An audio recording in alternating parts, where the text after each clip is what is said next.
شورای امنیت سازمان ملل برای ادامه مأموریت دفتر نمایندگی سازمان ملل در افغانستان یوناما تشکیل جلسه می دهد.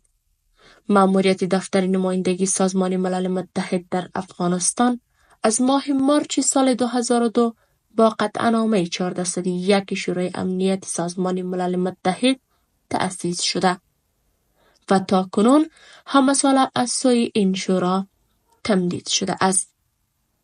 مأموریت یوناما در افغانستان به هدف کمک به مردم این کشور تعریف شده است و همه ساله از سوی شورای امنیت مورد بررسی قرار می گیرد.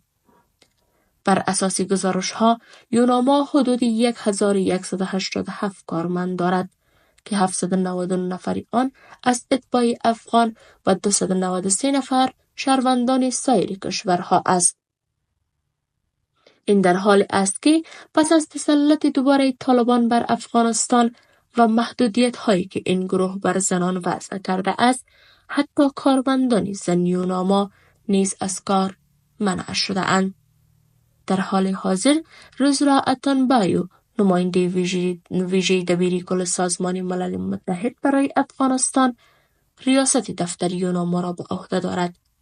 پس از تأثیر مأموریت دفتر نمایندگی سازمان ملل متحد در افغانستان در سال 2002 این نهاد امور مهم سیاسی، حقوق بشری و امداد رسانی را در این کشور نظارت کرده است.